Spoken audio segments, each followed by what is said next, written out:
Olá, seja bem-vindo ao primeiro Queer Talks. Eu me chamo Luna Mendonça, sou jornalista, analista de conteúdo, especialista em redes sociais e estou aqui para te conduzir nesse papo. Sou uma travesti negra de pele clara, estou usando um blazer preto com detalhes dourados e um cabelo Chanel preto e um brinco dourado com detalhes de blues. Antes de passar a bola pra minha dupla, gostaria de convidar para deixar o seu like, se inscrever no canal e nos seguir em todas as nossas redes sociais. E agora, aproveitando, para chamar minha duplinha, Vini Nepomuceno, que está aqui para conduzir esse papo comigo. E aí, gatinha? Olá, gente. Como a Luna disse, vamos estar aqui juntinhas para celebrar essa experiência com você. Mas deixa eu me apresentar primeiro, porque eu também, né, tenho que botar minha cara para jogo. Eu sou Vini Nepomuceno, sou roteirista, diretor de arte. Eu sou do Recôncavo Baiano, tenho 27 anos. Agora estou usando um cabelo crespo preso, com miçangas em tranças nas pontas. Estou também usando um body de renda com miçangas brilhantes e uma calça preta. Eu acho que é importante que a gente primeiro contextualize também o que é o nosso projeto, né? E trazer você cada vez mais para perto de nós. E aqui no Queer Talks, a gente está celebrando, né, o mundo LGBT, o mundo da cultura queer, o mundo LGBTQIAPN+, e todas as suas nuances, né? Tudo que esse mundo nos traz, todos os reflexos e impactos, construções da nossa identidade enquanto corpo queer, enquanto corpo dissidente, enquanto corpo que está nessa sociedade. E aí esse projeto ele tem um apoio financeiro babadeiro, belíssimo, que ela não vai deitar, né, meu amor? Da Lei Paulo Gustavo. E aí ele tem um apoio da Secretaria de Cultura do Estado da Bahia, né, via Lei Paulo Gustavo, que é direcionada pelo Ministério da Cultura e Governo Federal. Aleluia, estamos de volta. Arrasou. Bom, então, vamos agora introduzir nosso primeiro convidado, que estamos muito felizes de receber aqui, Ismael Carvalho, que é comunicador, criador de conteúdo. Muito bem-vindo, Ismael. Obrigado. Muito feliz com o convite de vocês. Obrigado de verdade. Ah, que maravilha. E o projeto dê muito certo. Adorei. Então, para começar, quem é Ismael Carvalho? Deixa eu fazer minha descrição também, né? Sou um homem Sim. negro de pele clara, tô usando trancinhas aqui atrás, com um gorrinho preto na cabeça e roupa preta e branca. Quem é Ismael Carvalho? Meu Deus do céu, essa pergunta é difícil. Sempre que me faz essa pergunta, eu fico todo embananado, fico nervoso com ela. Porque eu sou muitas coisas, né? Mas eu acho que nesse espaço aqui, eu gosto de me colocar como um comunicador negro, que eu uso minhas habilidades de comunicador para falar principalmente com os meus, traduzir temas que são delicados e que o Brasil fez deles complicados, de uma forma em que as pessoas consigam absorver esses temas de uma forma mais fácil, mais confortável, mais tranquila. E gosto muito também de falar de mundo pop, ampliar o que é pop, de fato, né? Porque eu não acho que o que é pop. A gente vai falar disso, eu acho. É o que é pop pro mundo. A gente vai falar do que é pop pro mundo, que não é só o que dizem por aí. Enfim. Esse é o meu Carvalho. Arrasou. Ah, belíssima apresentação. Obrigado, Gostei. obrigado.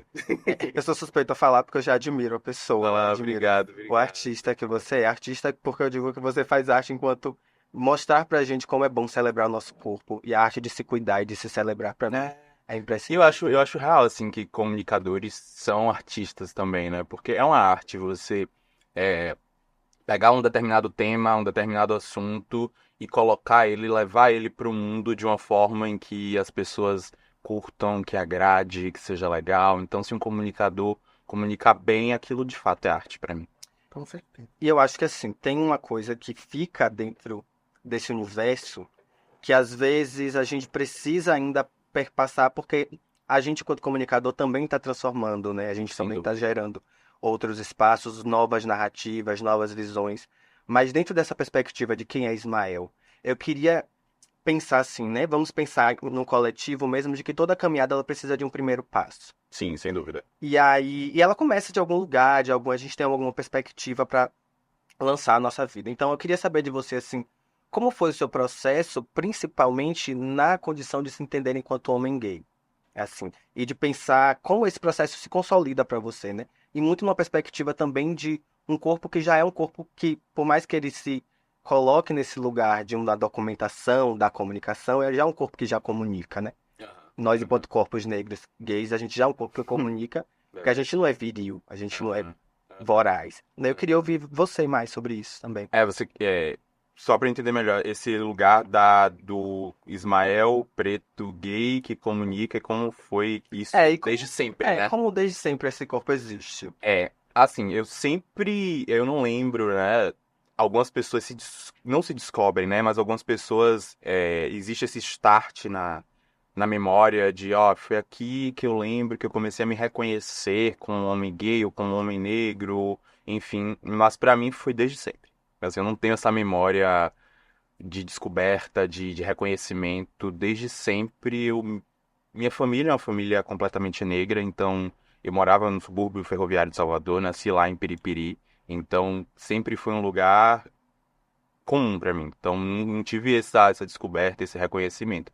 E como homem gay também, desde muito novinho, eu sempre me identifiquei. Eu não sabia exatamente nomear, né? Na minha infância, no início da minha adolescência, mas sempre identifiquei que eu não me comportava, ou que não era igual aos meus coleguinhas, aos meus primos, eu não tinha os mesmos gostos, meus gostos eram muito mais parecidos com os das meninas, houve sim homofobia dentro de casa, houve homofobia na rua, na escola, então tudo isso foi fazendo com que eu me construísse e chegasse até aqui.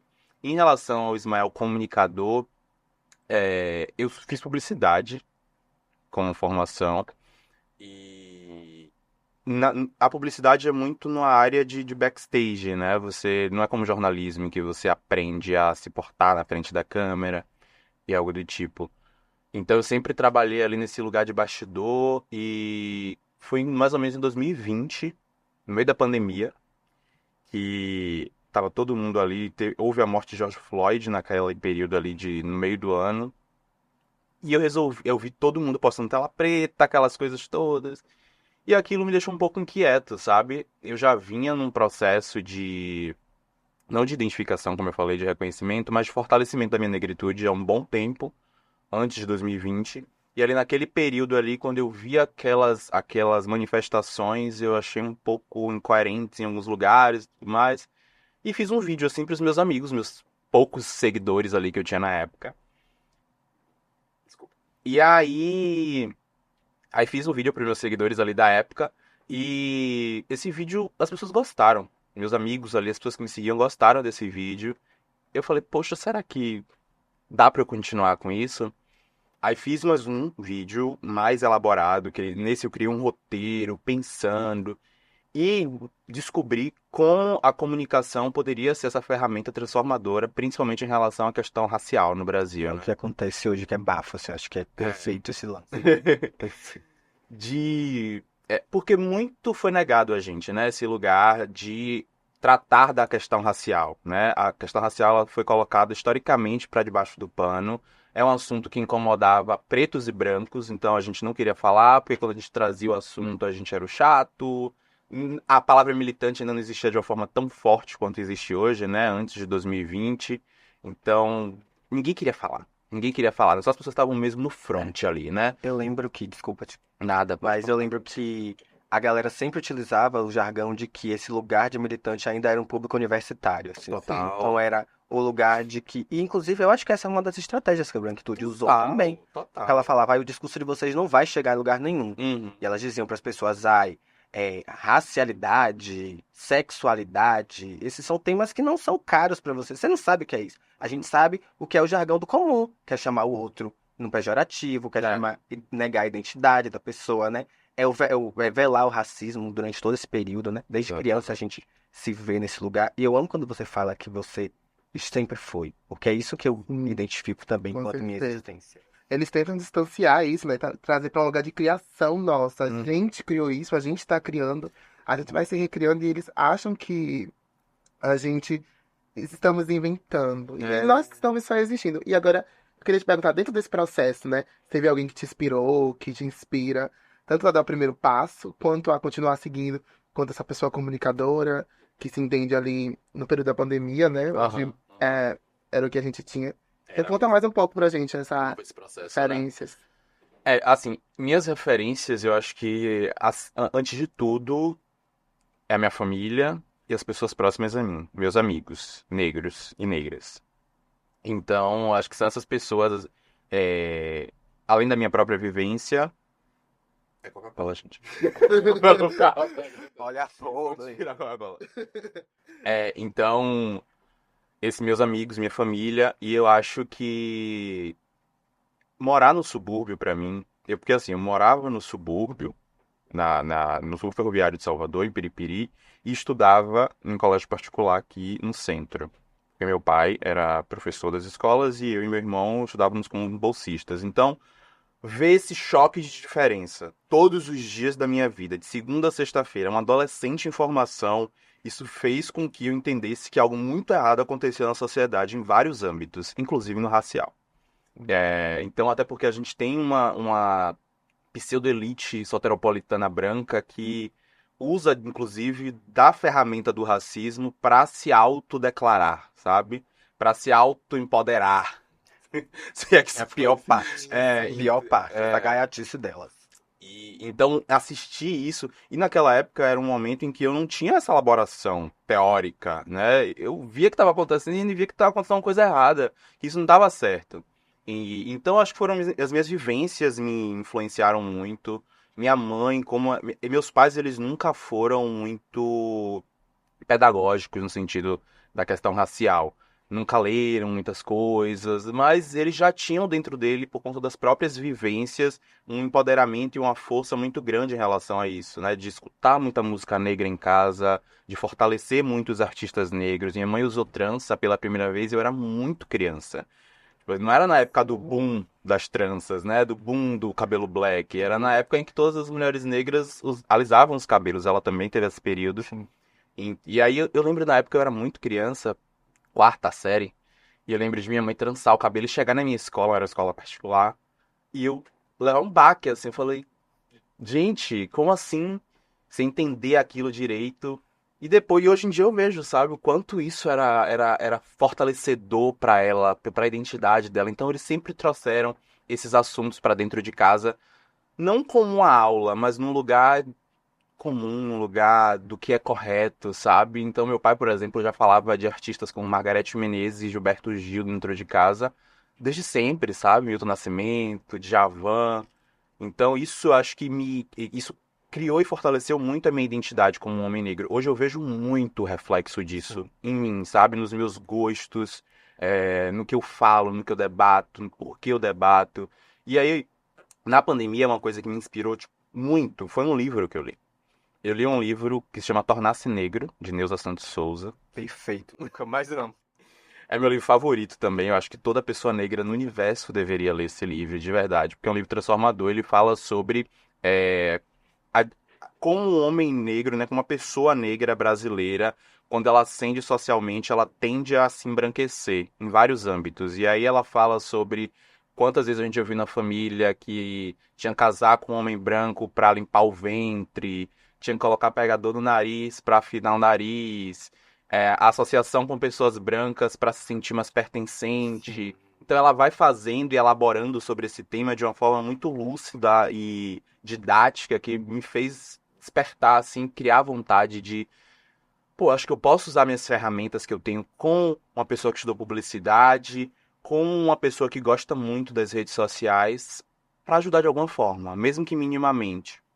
As redes sociais, elas entraram na minha vida, assim, não sei se tem essa pergunta, posso estar já até pulando pergunta de vocês. Não, tá ótimo, tá perfeito. Eu tô gostando de te ouvir porque a gente já pode falar melhor. Aí a gente já pula aqui de ele falar. Ah, que bom. Arrasou, As redes sociais, eu sempre foi algo que eu gostei muito, assim, eu era um grande consumidor na minha adolescência de rede social, fã de diva pop, então sempre estava ali acompanhando as cantoras e a vida delas, e Orkut, MSN, MySpace, Tumblr, e Instagram depois, então eu sempre gostei muito, e eu vejo as redes sociais como esse amplificador mais democrático da comunicação, né, porque durante muito tempo, pessoas como a gente tinham que pedir autorização para estar na mídia, né? A gente tinha que pedir autorização, geralmente, para uma pessoa muito diferente de nós. Geralmente era um senhor branco, rico. E pra contar É. histórias que eram totalmente diferentes das nossas também. Totalmente. Então, pra gente estar lá, a gente tinha que pedir autorização pra essas pessoas, senão ninguém ia saber da nossa existência.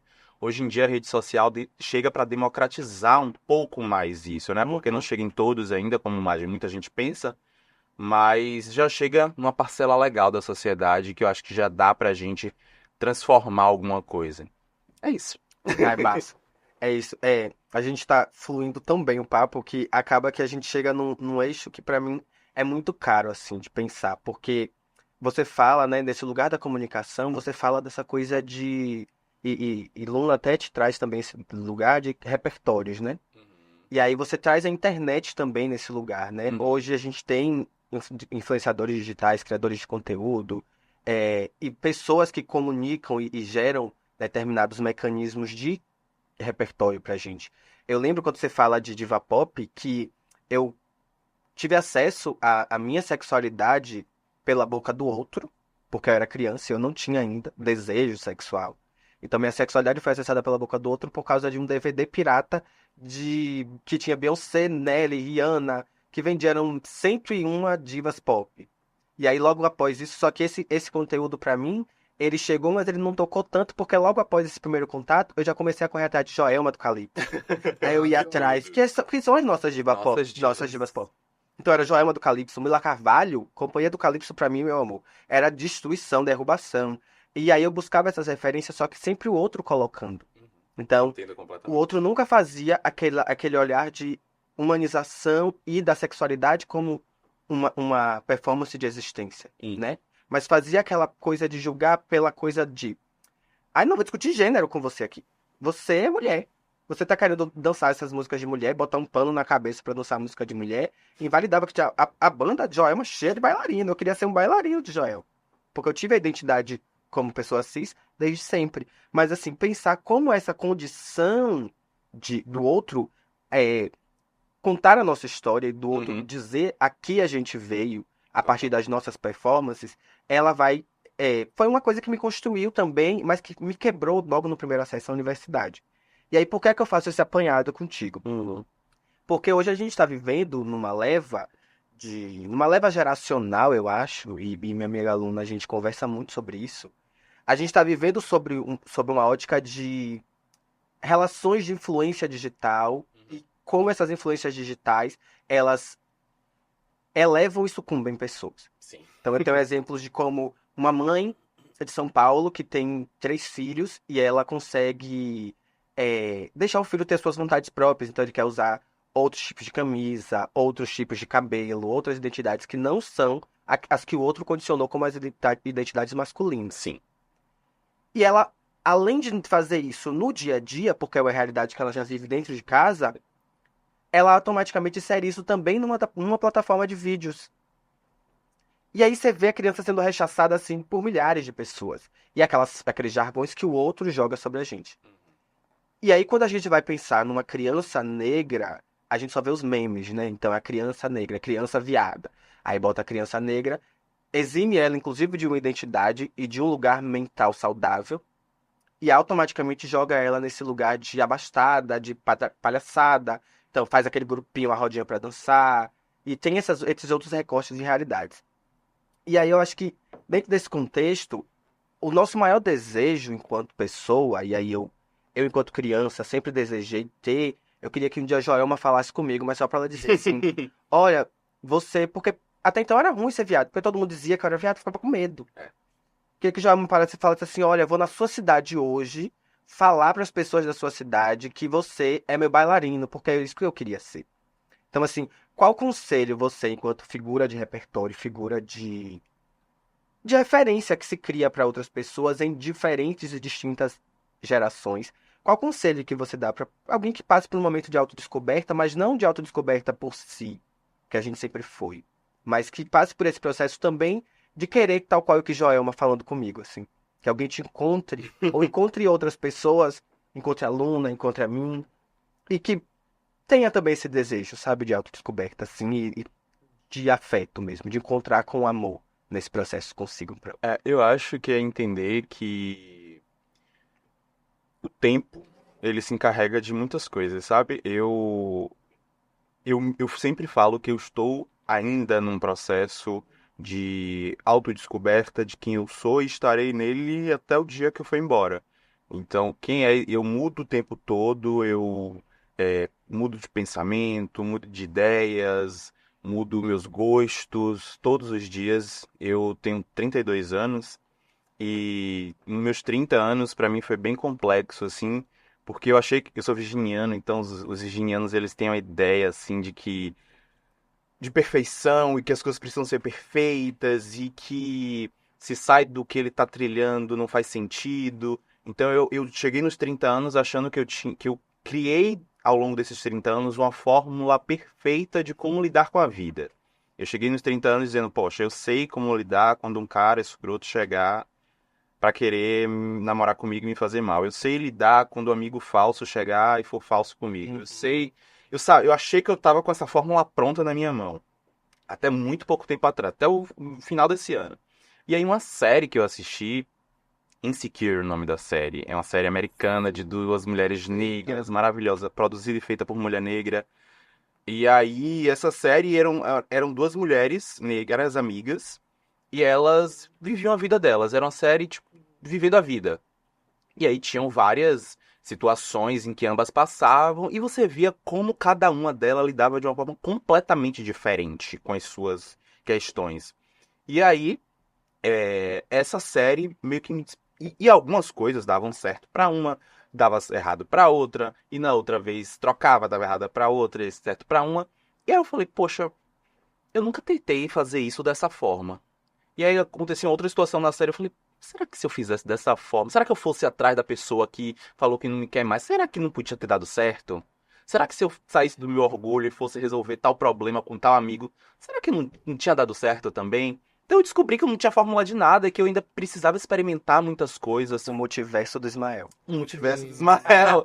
E eu acho que todo mundo tem esses multiversos, né? Mas enfim, eu falei tudo isso pra falar pra essa pessoa, né? Essa pessoa que a gente tá imaginando aqui, que essa descoberta é só dela, dela com ela mesma, sabe? E que por mais que as pessoas apontem, falem alguma coisa, para ela tentar não internalizar isso de uma forma tão maçante. Eu sei que é muito complicado, né? Porque a sociedade ela meio que desenha isso dessa forma pra gente, mas é a gente deixar o tempo se encarregar das coisas, entender que só a gente é dono daqui, e, enfim, tentar se cuidar da melhor forma possível através da religiosidade, através do cuidado com a mente, porque ninguém é dono do que a gente é, sabe? E nem a pessoa que tá te falando o que você é, ela sabe o que é que ela é, e ela o que ela é hoje, amanhã já não vai ser.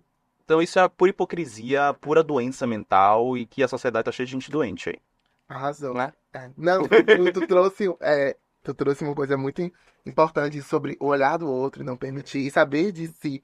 Tem uma frase que eu gosto muito que ela fala: o barco não afunda pela imensidão de água que está em volta. Uhum. O barco afunda pela água que ele deixa entrar. E eu absorvi isso pra minha vida e eu não permito. E agora, assim, trazendo. Já virou um corte, hein? Oi. Trazendo Não sou eu que me navega é o mato, me Pois falei é. merda. A reflexão que você trouxe. E aí, agora eu já vim aqui com uma pergunta muito pessoal minha, que me deixou muito curiosa.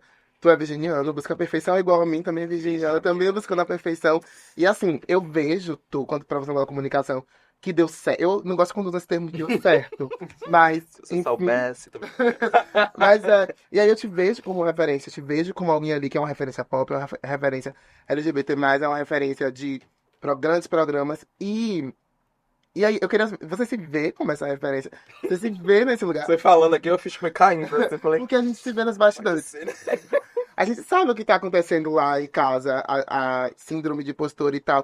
Mas aí quando eu te vejo, né, as pessoas vêm me mostrando, Lula, você é super profissional. Eu digo, oxe, eu? Logo eu? E aí eu queria saber se você se vê nesse lugar de referência. ainda mais nós, virginianos. Pois Foi é. um ponto bom. Eu tenho um pôster seu no meu quarto. Que posta Imprimiu. Minha referência. besta demais. Rapaz, eu me vejo. Eu me vejo.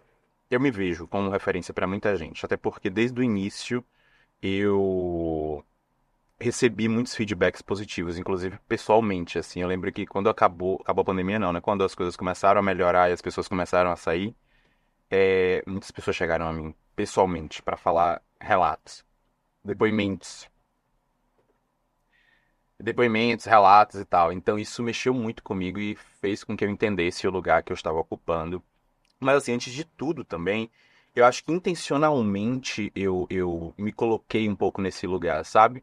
De referência. Até porque eu vejo a pouca quantidade de pessoas negras na mídia como um todo, né? Nas telas como um todo, trazendo diversas referências mesmo sobre moda, sobre música, sobre cultura, sobre beleza, sobre estética.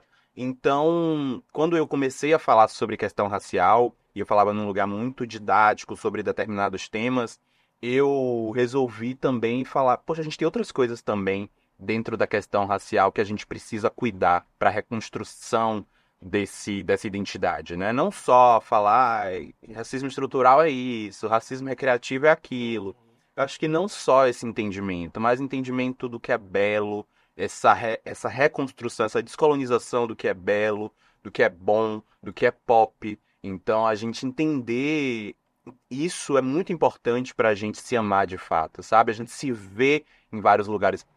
Trazendo pop mais uma vez, tem uma frase naquele filme de Beyoncé que é o Black King, que é um álbum que ela faz em homenagem ao continente africano e que aí tem um filme no Disney Plus, inclusive, quem quiser assistir, assista. Tem uma frase que ela fala assim que meu Deus do céu, como é a frase?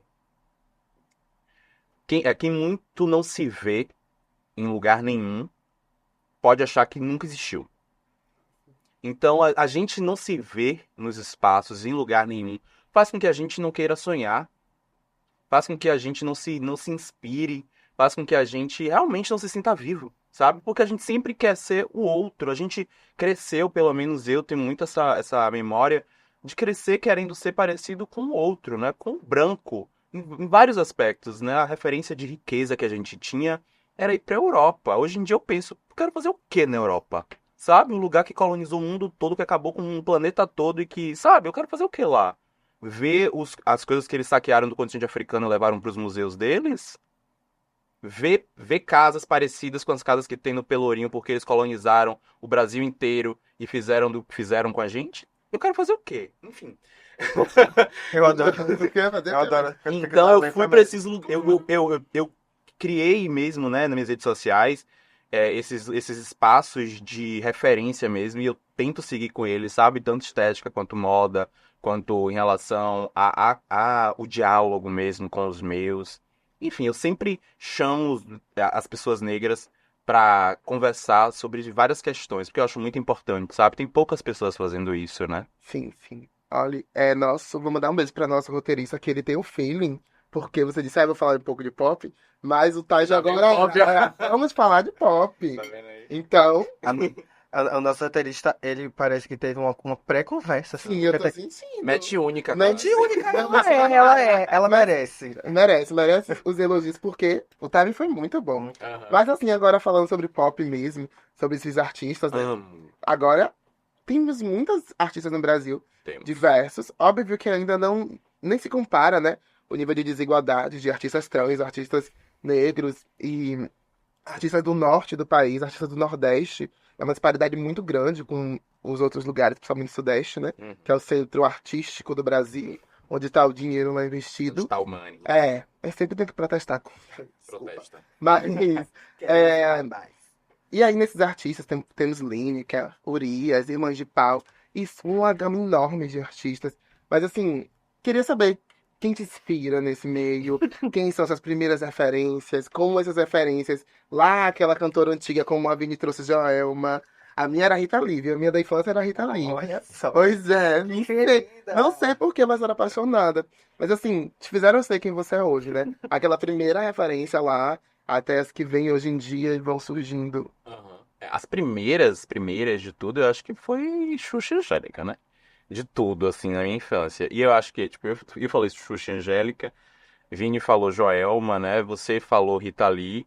Paulinha Abelha também, de Cássia Preta. E aí, tipo, são 4 mulheres brancas, né? Se a gente parar pra pensar. E aí. O mundo caiu agora. E aí, Eu e eu acho que a gente, né, que nasceu nos anos 90 tem muito isso. Por mais que as mulheres negras estivessem aí já, Alcione, Elza Soares e várias outras, a gente tinha esse lugar de negação, né? E gostar do que se parecia com a gente não era tão legal. Diziam pra gente, faziam questão de dizer pra gente que não era tão legal gostar do que era nosso. E aí, depois de um tempo, esse movimento, em mim pelo menos, foi trocando, né? Mudando de lugar. De uma forma muito natural, assim, não foi num lugar de intencional, até por conta dos meus pais também, que eles sempre estiveram ali reforçando muito isso. Mas minha primeira diva pop, graças aos deuses, foi Beyoncé mesmo. Escolhi a certa. Por favor, a melhor de todas. A melhor, é. Temos. E aí, isso, assim, eu era muito novinho. Eu era 2006, 2007, mais ou menos, quando eu comecei a gostar muito dela, assim. Porque eu vi muito ela nesse lugar de uma mulher preta, linda, que canta muito, que é excelente no que faz. E ela tava num período, assim, que ela ainda não era a Beyoncé, né? Não era a maior de todas. E eu via que tinha uma rixinha ali, principalmente na comunidade gay, de... Ela não é tão boa assim. Você via muito isso de homens brancos, geralmente, né? E aí, ela não é tão boa assim, tem fulana que é melhor, tem cicrana que é melhor, não sei o quê. Enfim, eu nunca entrei nesse debate muito de quem é a melhor. Mas dizer que ela não é boa, aí pra mim já, sabe, já vem muito nesse lugar de negação de protagonismo da pessoa negra mesmo. Naquele momento ali eu já entendia. Falei, porra, tem uma coisa errada aqui nessa fala, porque não é possível, ele tá assistindo a mesma coisa que eu tô assistindo. Eu tô... A mulher canta bem, dança bem. É uma performance completa. Me mostra o defeito. Cadê? Procure agora. E aí falavam, né? Enfim, já ouvi coisas sobre o cabelo dela, sobre as coisas assim que eu ficava, meu Deus do céu. Enfim. E aí veio Beyoncé, né, nesse lugar de mãe, quase que as divas pop são nossas mães, tá? A única referência. Isso que você trouxe de Joelma é muito real, sabe? Porque a gente, né, a maioria das pessoas LGBTs, elas sofrem muito na questão familiar, né? A gente é muito desamparado. Por mais que alguns aceitem mais do que outros, ninguém entende de fato a gente, né? Ninguém tá ali na nossa pele, ninguém acolhe da forma correta. Isso quando não faz coisa bizarra, né? Então a gente encontra nessas divas esse momento de escape, sabe? Esses momentos de prazer, esses momentos de alegria, de reconhecimento, né? Inclusive, tem duas passagens recentes, né? Nesse momento, assim, de pensar 2023 e agora 2024, que são as trends do TikTok. E duas trends que eu acompanhei, elas falavam justamente disso. Uma delas era o menino falando que ele sempre teve que fazer tudo só. E aí ele disse, é porque eu sou o gay da família, assim, eu sou o único homem gay da minha família. E ele fala assim, eu vou pra festa só, eu como só, eu não sinto mais saudade das pessoas, porque eu tenho outros tipos de afeto. E o outro é um momento que eu tive de conversa com os meus familiares, que a gente falava, se ninguém aqui fala inglês, por que fica escutando uma música? E às vezes a música era batidão, loucura, Aham. fritação, e sentava e chorava. E eu chorava, aí manhã ficava brincando. O que tá comigo, mas, acontecendo? "E que tu tá tendo o quê? O CD de Laura Pausini mesmo, que minha mãe tinha e tal. E eu me jogava Chorando. e chorava e parecia que eu tava vivendo um romance eterno, mas não era. Era aquela imaginação de também estar participando daquele tipo de mundo. Xuxa era pra mim um vislumbre daquele tipo de mundo. Mas por quê? Porque era a única saída da cor, do escândalo, que me fazia ser eu, mesmo sem saber o que era a minha sexualidade Uhum. nesse meio. É muito isso. É muito isso. E esse doce, né? Esse doce que eles constroem, eu acho que vai muito nesse lugar. De como essa coisa circense, essa coisa, sabe, do escândalo, Lúdica. lúdico, essa brincadeirinha, essa sutileza, como eles conseguem armadilhar para que a gente entenda esse aprisionamento, ou não aprisionamento, mas esse lugar de solidão, sabe? Também como uma fonte de, ai, não, eu vou estar assim, mas eu vou agora curtir Xuxa, vou assistir um programa da Xuxa inteiro, vou assistir um programa da Eliana inteiro, e ficar ali pensando em como ir lá abraçar a Xuxa. Crianças fugiam do Nordeste, e na boleia de caminhões, crianças de 7 a 10 anos para ir para lá atrás de Xuxa. Então acho que essa construção do coletivo lúdico também foi muito fundamental, assim, talvez, porque eu também não posso invalidar ela, mas ela foi fundamental para Bem invalido, não. E isso é perfeito, sabe? Ela foi fundamental para que a gente conseguisse construir um ambiente de percepções, o Imaginário. imaginário. E aí, depois de um tempo, e você falando, eu fiquei realmente chocada mesmo. Meu Deus, não são 4 mulheres brancas. Mas assim, depois de um tempo, eu descobri que eu tinha um acervo de Lauryn Hill, Luke Dube, tenho um CD de. Eu tenho 27 anos, eu tenho um CD de quando eu tinha 3, 4 anos, que meu pai gravou assim um negocinho lá. Na fita. Botou. Já era o CD mesmo, mas era assim um negócio que ele gravou e colocou. E tem assim, Luke Dube Vini, meu filho. Então, assim, Meu Deus. meu pai tinha um bar que a referência era reggae. As pessoas que eu convivia eram pessoas que muito mais lúdicas do que Eliana, do que Xuxa, do que essas referências. Mas automaticamente elas sumiam no meu repertório porque eu tinha que odiar elas porque Xuxa era mais bonita. Sim, sim, Isso foi total. assustador. Total. E além de Beyoncé, né? Eu acho que ela foi assim a primeira que surgiu na minha adolescência e que eu virei que fissurado por ela. Vieram outras depois, né? Sempre mulheres. Sempre mulheres, mas aí eu gosto muito. Meu pai já gostava muito, então me ensinou a gostar muito de Margareth Menezes, de Elza Soares, Alcione. E aqui na Bahia a gente tem uma galera muito foda, sabe, de música, de Larissa Luz, Xenia França, né? Então, Mariene de Castro. Agora a gente tem uma geração mais nova também, então elas todas, assim, são pessoas que sempre estão nas minhas playlists, que eu faço questão também de fomentar o trabalho, de estar sempre falando sobre elas. Inclusive, o próximo vídeo meu que já tá meio que encaminhado é um pouco sobre isso. E é isso, eu acho que essas artistas, né? Eu acho que a arte, a comunicação, eles também ajudam a desenhar o nosso imaginário, né? O imaginário coletivo do que é bom Sim. e tudo mais. Enfim, essas são minhas referências. E é legal pensar nisso porque é uma questão que a gente debate muito em vários momentos, assim. Porque a gente vem, por exemplo, da mesma universidade, de um mesmo trajeto. E a pandemia choca todo mundo. E choca literalmente, porque a gente ainda tava Eu nem voltei pra cachoeira mais. embrião, sabe? Assim, fica naquela loucura.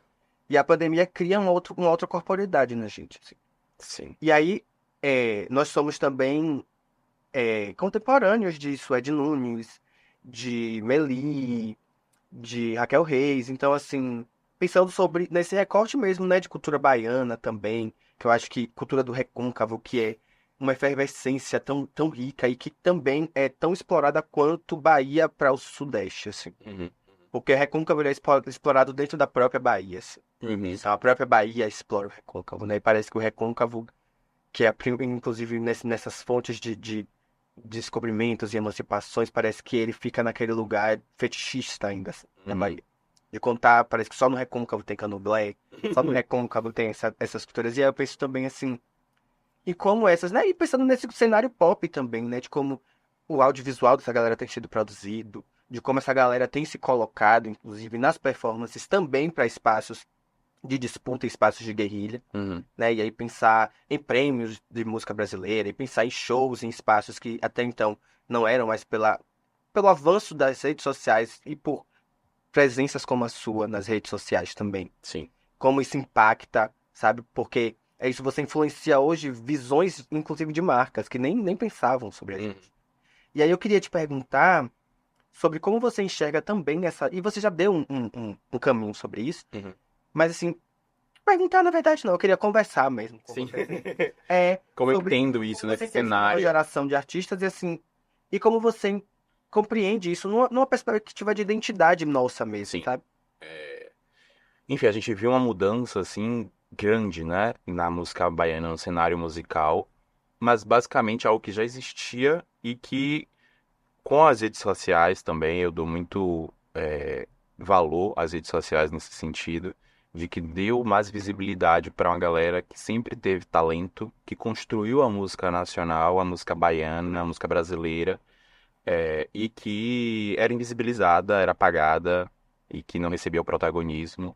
Quantas cantoras negras dos anos 80 e 90, talentosíssimas, com certeza Meli, Raquel Reis, Xenia França, Lued, Larissa, hoje seriam backing vocals de alguma artista branca, se fosse há uns tempos atrás.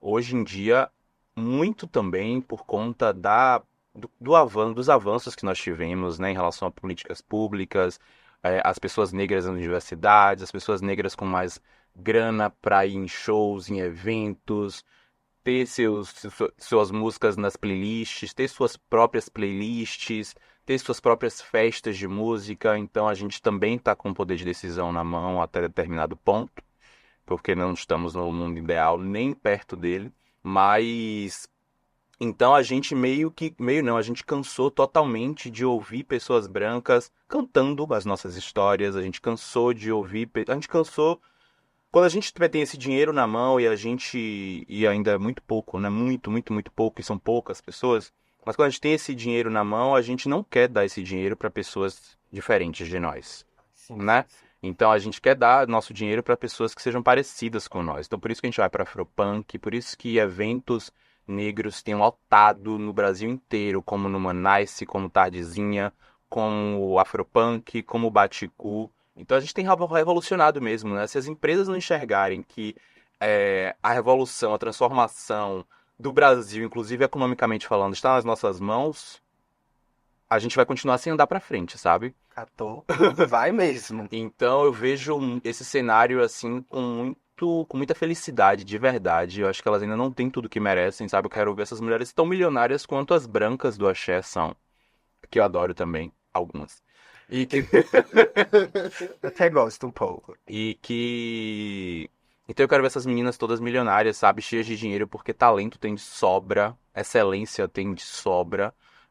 Se você vê Xenia, Lued, Raquel e agora Melis estão concorrendo ao Grammy, Isso é maior surreal, prêmio isso é da surreal. música mundial, sabe? Isso se fosse há 10 anos atrás, não vou falar nos anos 90, Aham. se fosse há 10 anos atrás, isso não estaria acontecendo. Porque o poder de decisão não estava na mão de pessoas que davam oportunidade a mulheres como elas, não viam potencial em mulheres como elas, até por conta da própria estrutura, sabe? De como o país funcionava, de como Salvador funcionava, de como o carnaval daqui funcionava, era algo extremamente racista, elitista, né, a gente tinha nos blocos de carnaval, por exemplo, em alguns blocos as pessoas tinham que mandar foto para o dono do bloco, para as pessoas do bloco avaliar se aquela pessoa era bonita ou não para estar dentro do bloco. Sim. E pessoas negras eram sempre excluídas. Tinha que mandar comprovante de residência para saber onde a pessoa morava. E se fosse um bairro periférico, geralmente as pessoas não iam participar. Tem histórias, várias histórias de mulheres negras mais velhas, né, que eu já ouvi, de minha mãe, de outras pessoas, de que mandava o endereço, o comprovante de residência de uma amiga branca que morava na Graça, para ser efetivada, para ser aceita nos blocos. Então, era uma realidade bem perversa, né? Ainda é uma realidade perversa, mas muito menos. E é isso, as mulheres, né? Os cantores, os blocos afros, é tão potente, é tudo tão potente, né? E se a gente pensar a música nacional, eu já ouvi muito Letieres Slate falar isso, né? Que já se foi. Ele falava que a célula rítmica de toda a música nacional vem dos terreiros de candomblé. Então, se a gente for pegar lá, tem vídeos de Márcio Vitor falando disso, que o funk, o sertanejo, o axé music, enfim, tudo tem uma ligação com o tambor, tudo tem o tambor veio de onde, sabe? Mas pegam tudo da gente, pegam as nossas narrativas, pegam os nossos instrumentos, pegam as nossas ideias, mas não deixam dinheiro e não dão protagonismo. Então hoje a gente tá vendo aí um protagonismo acontecer, sabe? Eu tô vendo as cenas transformar aos poucos, a gente também pressionou muito, né? Demais, pelo E amor de continuemos Deus. pressionando, né? Eu vejo que também tá tendo uma baixa nesses temas, assim, mundialmente falando, sobre diversidade, sobre inclusão, sobre negritude, sobre a questão LGBT. Tá tendo uma queda real, assim, porque o conservadorismo, né, ele cai, depois ele tenta se levantar e, enfim, mas que a gente não desista, sabe? Que a gente continue batendo nas mesmas teclas. Essas teclas não são cansativas até que a mudança aconteça, sabe? Se a mudança efetiva não acontecer, e não é uma mudança efetiva para o seu, para minha amiga, para 10 pessoas, porque Shania Lued e não sei quem ganharam um Grammy, o mundo mudou. Não, tá longe de mudar, sabe? Enquanto não houver equidade, né, nós somos a maior parte da população, enquanto não houver uma mínima equidade, sabe? Enquanto 50% dos pretos não tiverem muito bem, tá tudo errado. E como não chegou nem em 0,5, então... Com certeza. Tu falou de Larissa Luz, eu lembro de Procura-se Bonecas Pretas, né? A gente agora acha algumas pra consumo perto. Mas pessoas brancas compram, que o dinheiro não chega. Isso, a gente não tem dinheiro pra comprar. Entendeu? E é muito doido isso. Mas antes de continuar, eu tenho um recado importante pra você. Você que chegou agora. Esse é o primeiro episódio do Queer Talks. Então, já aproveita, deixe seu like, se inscreva no canal, sigam todas as nossas redes sociais. Estamos aqui batendo papo com Ismael Carvalho, comunicador, criador de conteúdo do universo pop. Já abordamos lá as referências de início, já falamos sobre a construção dele quanto homem gay, já falamos sobre as nossas também. E agora vamos voltar Para hablar sobre uma hablar um pouquinho. pop. Sim, então, nas suas redes sociais, né? Você já falou agora sobre isso, na verdade, que você trouxe muitas essas interseccionalidades de entre raça e gênero, foram nossas cantoras, né? E desse lugar de é tudo que vai atravessando raça, classe, identidades. Mas quando você percebeu que você poderia usar esses temas na comunicação, porque lá na formação de publicidade eu sempre falo, mercado publicitário no Brasil é branco, Totalmente. sudestino, elitista. Eu me lembro quando eu trabalhava em agência que um menino falou assim, quem é que não tem 6 mil reais pra fazer um curso? Aí eu olhei assim, Tá maluco. mas eu era a única pessoa negra no meio também, né? Quase que eu digo, tá bom, eu falei, é melhor, abençoe.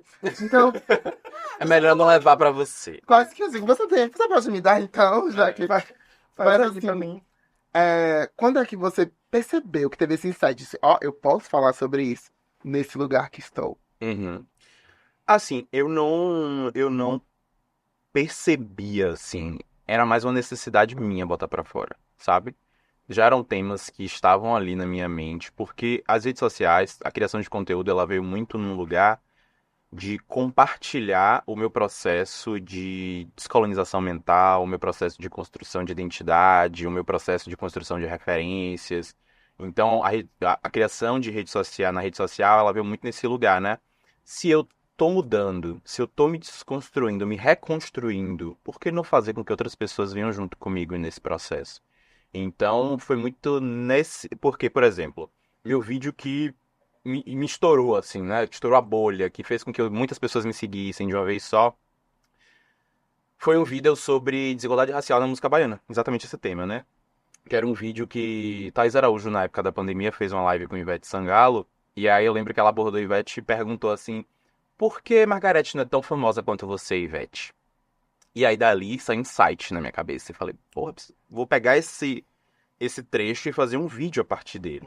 Né? Até porque essa questão, né? Porque Margareth não é tão rica e tão famosa, não está em tantos espaços quanto as outras da Bahia, já era um tema corriqueiro na minha família, com os meus amigos, nas mesas de bar, de pessoas pretas. Então já era um tema em que a Bahia já se falava muito disso, mas o Brasil ainda não tinha nem conhecimento sobre isso, né? Não era uma questão para eles.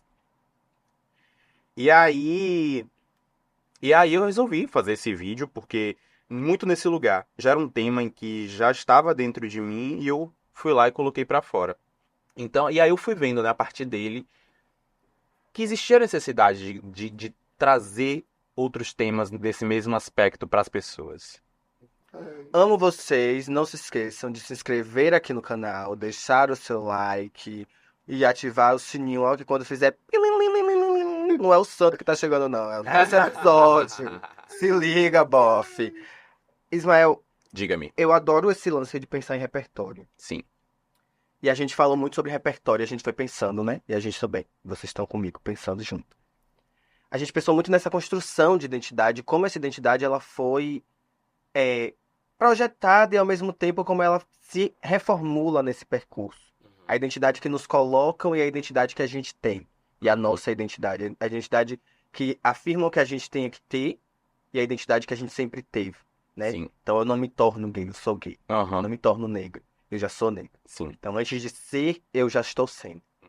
E aí, eu penso que assim, tem diversos movimentos na nossa sociedade que são criados para que a gente às vezes se perca, às vezes se encontre.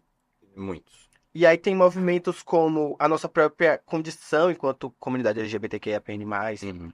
tem os movimentos enquanto a gente, como povo preto, tem os movimentos enquanto as interseccionalidades e todos os outros, mas que eu sempre penso que tem uma mediação da branquitude no meio disso, assim. Eu acho que... E é quando a branquitude chega e começa a elaborar o que a gente pode e o que a gente não pode falar a partir do movimento que a gente já tem feito. E por que é que eu tô dizendo isso, né? No meu percurso de... Porque é sempre bom visitar a identidade que eu construí. Então, no meu percurso Você de... tá construindo, né? E assim, a que já foi, que já ficou lá Sim. também, porque eu adorei esse lance de você falar que a gente é ser mutável. Assim, eu gosto Nós somos, né? de- Eu acredito muito nisso. E tá nessa constante transformação. Eu construo a identidade de pesquisar como a raça ela foi mediada pelas pessoas para que a gente sempre tivesse uma espetacularização do nosso sofrimento. Então, ok, o filme é bom, o filme ganha Oscar, mas o filme fala sobre o quê? Uhum. Ok, a história é boa, o videocast é bom, o videocast é perfeito, mas ele fala sobre o quê?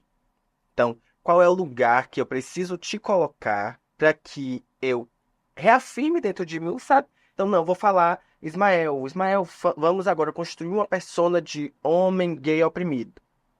Ou como todas as nossas vezes que a nossa identidade é construída assim, a gente sempre é colocado nesse lugar de reafirmar as dores. E aí, o que é que você acha, assim, né, de pensar enquanto sociedade, enquanto comunicação, enquanto projeto de vida e projeto de futuro?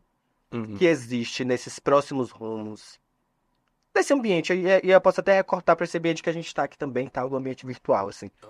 Mas o que você acha que é necessário ainda? Muita coisa. Mas eu acho muito, muito real isso que você falou, né? Sobre essa mediação da branquitude, que ela tá sempre ali. E isso vem lá desde o processo escravizatório, o processo da escravização do nosso povo, de quando eles, né? Quando tinha lá o... e quando eles colocavam nós contra nós mesmos, e isso veio se retroalimentando através de novas ferramentas que eles foram só atualizando e vários outros processos, né? Esse é só um exemplo, quando eles colocam a gente contra a gente mesmo, esse lugar da gente, do negro único, da gente achar que só um de nós é merecedor do sucesso, da luz, do dinheiro. E isso ele vem sempre atualizando a forma de mostrar isso pra gente, né? Ele dá aqui, tira aqui, porque o dinheiro ainda tá na mão deles e vai estar por um bom tempo, né? A gente não pode ser iludido a ponto de achar que não. Eles são os grandes herdeiros de todas as fortunas do país, do mundo. Então não tem como a gente vai tirar a fortuna, tirar dinheiro de onde, sabe? Se a gente não negociar com essa galera. Então, em relação a esse meio, né, da comunicação, a gente tá num momento bem difícil, como eu falei, sabe? Tem havido uma queda bem grande, tem ocorrido uma queda bem grande em relação ao debate dessas questões, dessas pautas. A diversidade tem, assim, sido... Eu vi uma pesquisa saindo meio mensagem ontem, no dia que a gente tá gravando, ontem no caso, de que houve uma queda de não sei quantos por cento de mulheres negras dentro de cargos importantes nas empresas. Se fosse 2020, quando George Floyd morreu e quando Tela Preta estava na moda, a gente veria uma outra notícia sendo dada, sabe? É porque houve a intencionalidade das empresas se mostrarem inclusivas, das empresas se mostrarem colaborando com esses movimentos. E hoje em dia tá vendo um retrocesso gigantesco, sabe? As empresas e os grandes empresários mostrando que tudo não passou de uma grande palhaçada, sabe? De que não, ninguém estava interessado não na gente, ninguém estava interessado na nossa música, ninguém estava interessado na nossa cultura, tudo só passou mesmo de uma onda, como muitos de nós já diziam, lá em 2020, sabe? Quando Tela Preta foi moda, muitos diziam, gente, isso é só uma onda, não vão muito na deles não, sabe? Então, assim, eu acho que a gente se fortalecer mesmo, eu sempre falo isso, assim, a nossa resposta está nos nossos, sabe? É a gente se conectar com os nossos, é a gente se fortalecer, é a gente indicar um ao outro, é ser convidado por um amigo que tem, sei lá, 10 seguidores, eu sei que tem 10.000, vá, sabe? Pra fortalecer o rolê do cara preto, da menina preta, sabe? A gente se fortalecer, a gente comprar as coisas dos nossos. Eu não tô falando pra gente perder a nossa humanidade, sabe? Eu não tô falando, tipo, você não pode mais comprar em loja tal, você não pode, mas não é ditadura. Até porque eu acho também que isso é uma outra prisão, sabe? De prisão já basta. As que a gente já passou na nossa vida e nas outras vidas aí. Então, eu acredito que é muito esse rolê, sabe? A gente buscar se humanizar como coletivo, sabe? Não apenas a gente individualmente, não a gente buscar a nossa riqueza, porque se eu buscar só a minha riqueza, é, o meu filho, as próximas gerações da minha família vão vir voltar do mesmo jeito, sabe? Se eu pensar só no meu umbigo, eu não vou ver mudança estrutural nenhuma, até porque eu vou chegar lá, tá? Vou ficar rico, vou ficar milionário, não sei o quê, e vou ter quem do meu lado? Os brancos? Então pra mim não faz sentido, sabe? Então é isso, a gente se fortalecer, a gente se enriquecer, a gente fazer questão de que os nossos sejam ricos, milionários mesmo, porque só assim as coisas vão mudar, sabe? A gente também pensar nessa forma estratégica, inteligente, sabe? Que eles pensam também, a gente faz nossos pactos, sabe? De consumo. Quando um negro fala merda, quando um negro fizer besteira, passa pano 20 vezes, sabe? Faz vista grossa. Aprendeu, não perde tempo. Faz vista grossa mesmo. Eu mesmo tenho uma máxima de eu não aponto negro nenhum na rede social. Nenhum. Pode fazer o que fizer. Nenhum. Não aponto. Falo no off, falo no privado, falo com meus amigos, mas ao vivo é natural. Natural não, né? Se tornou, fizeram com que fosse natural a gente falar mal um do outro. Sabe? Vocês estão com podcast? Tenho certeza que daqui a pouco vai ter uma galera, tipo, infelizmente dos nossos ainda, que vão achar mil problemas em vocês, porque ensinaram a gente isso. E a gente faz esse movimento contrário. Eu lembro quando eu comecei, umas milhares de críticas, sabe? Porque eu tinha que ser o preto perfeito, empoderado, que tinha que ter um comportamento exímio e que eu não podia ter ser controverso em nada. Jamais tolerarei. Eu não podia ser controverso em nada, sabe? Fiscalizavam o lugar que eu ia, onde eu morava, as roupas que eu vestia, com quem eu andava e não sei o quê. E se saísse do roteiro, eu não era negro o suficiente pra falar sobre racismo. Eu me perguntava, tá, então, tá. Eu faço tal coisa, eu deixo de ser negro. O racismo deixa de acontecer comigo, com minha mãe, com minha avó, com minha tia, a família toda fica tranquila em relação a isso. E a gente sabe se debruçar também, assim, quem tiver oportunidade em relação a entender mais sobre a gente, a entender esses processos adoecedores que fazem a gente adoecer dia após dia. Ler Neuza Santos Souza, que é muito importante. Bato de novo aqui, esse livro foi transformador na minha vida e me fez olhar muito mais para a comunidade com um olhar diferente do que eu tinha. Enfim, acho que é por aí. Você fala isso de não enriquecer sozinho, né? E eu fico pensando que as pessoas olham pra mim e dizem assim, você é uma travesti em uma grande agência, você é uma travesti em um grande veículo. E acham que esse movimento é feito por mim, né? E todas as outras que não conseguem chegar aqui e só tem a prostituição como realidade. Então isso Isso que mesmo. você traz, e eu tenho uma situação que aconteceu comigo da publicidade, eu, um ano antes de ir pra São Paulo, eu não vou lembrar os anos, né? Porque Uhum. pós-pandemia minha mente A minha também. os anos eu não gravo. Há um ano antes, eu perco vários comerciais de gravar porque não estou em São Paulo, capital. Perco várias coisas. No outro ano eu me mudo pra São Paulo. Quando eu chego em janeiro, minha visibilidade trans, zero.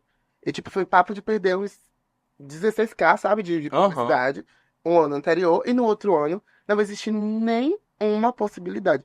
Então esse movimento que existe, né? Óbvio que a pauta antitrans vem sendo exportada dos Estados Unidos pra cá.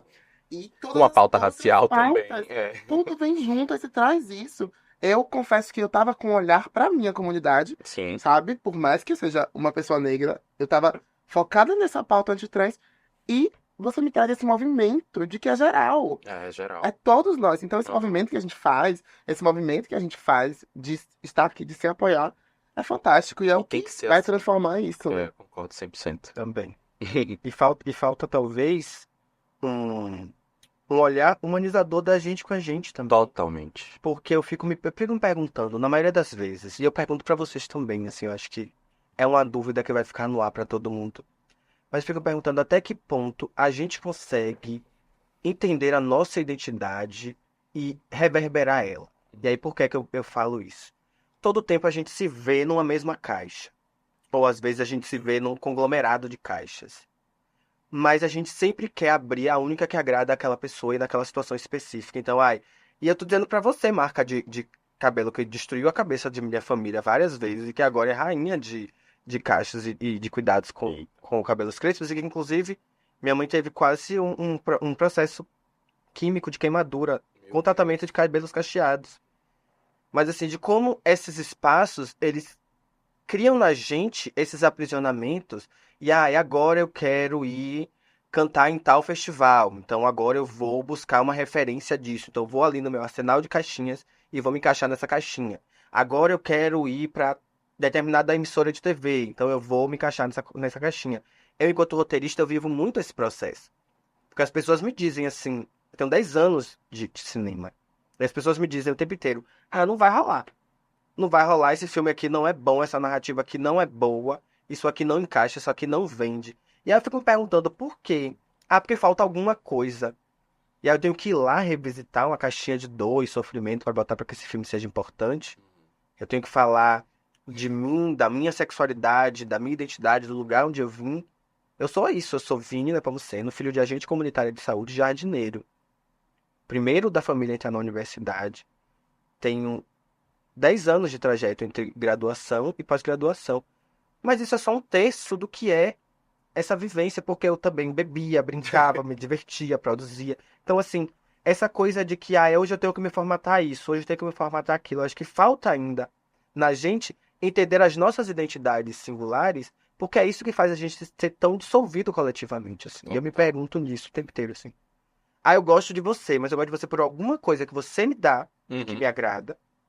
Mas eu não gosto de você com amor, eu não gosto de você com afeto, eu não gosto de você imaginando família com você, construindo planos com você. Eu não imagino você naquela oportunidade de emprego, naquele bater de porta, sabe? Naquele baú da felicidade, assim. Eu não te imagino ali.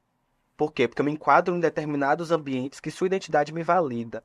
Então é isso que me faz pensar, eu sou um artista afrofuturista, isso me faz pensar justamente na perspectiva de futuro, assim. Eu acho que a gente pensando, né, nesse lugar de futuro, e pensando nesse lugar de sobrevivência, quais são os lugares que a gente visita, assim, sabe, enquanto nós? E qual é o calabouço de identidade que a gente construiu? E qual é o arcabouço que a gente quer construir também? Para que o vazio não seja sempre o lugar que a gente precise preencher, mas que o vazio seja a ausência de lutas e coisas para que a gente descanse. Por favor. Entregou tudo. Que a gente precisa descansar. Eu acho que chegou um momento que a gente precisa deitar na rede e ir pra Maldivas com Ludmilla. E chegou mesmo, viu, amiga? Porque estava se aproximando do fim do nosso. Chegou o momento mesmo. E que esse seja o lugar que a gente revisite. Que as pessoas voltem e revejam esse episódio. Porque, assim, eu tô encantada. Se eu fosse casada, meu marido me largava agora, porque eu tô aqui, assim, ó, olhando pra Ismael. Não tem como te escutar e não ficar assim, encantada. Então, só agradecer pela oportunidade. Ó, Ismael, só gratidão. Ó, Ismael, só gratidão. Obrigado. Eu que fico bem feliz, eu gosto muito de, enfim, comunicar sobre esses temas, né? Falar sobre esses temas. Como eu disse, minhas redes sociais, eu faço questão. Eu falo de música, eu falo de moda, mas sempre numa perspectiva de que ali é um corpo negro fazendo isso. E é isso, eu quero sempre estar com pessoas como vocês, comunicando coisas para pessoas como a gente também. E muito obrigado de verdade. Quem não me segue nas redes sociais, me siga também, Ismael Carvalho SS, meu Instagram. Segui, hein? Tem o canal no YouTube também, TikTok, enfim. Estamos lá criando conteúdo, descolonizando as nossas mentes, principalmente, sabe? Eu não crio conteúdo pra ser manual pra branco. Eu crio outro tipo de conteúdo. Habla mesmo. E é isso. Gostei muito, tô muito feliz, adorei o papo. A gente também. E olha, no próximo episódio vai ter uma conversa babadeira aqui com Laina Crisóstomo, meu amor. E a gente vai falar, sabe sobre o quê? Lutas, mudanças, direitos e conquistas sociais para nós enquanto LGBTQIAPN+. Laina é maravilhosa. Laina é Manda tudo. beijo pra ela. Sim. Manda beijo, tá? Ismael, muito obrigado, de verdade. Eu acho que esse primeiro encontro da gente enquanto semente já frutificou, já se multiplicou. E eu acho que a gente entrou semente e sai pomar. Eu quero frutificar mais. Poético hoje. Eu tô. A paixão cria poesia. Eu vou sair daqui bem frutífera. Eu também. Não é? Eu já tô aqui só o suco, quero tirar a fruta. Obrigado. Beijo, esse foi o nosso Queer Talks. Cheiro, gata!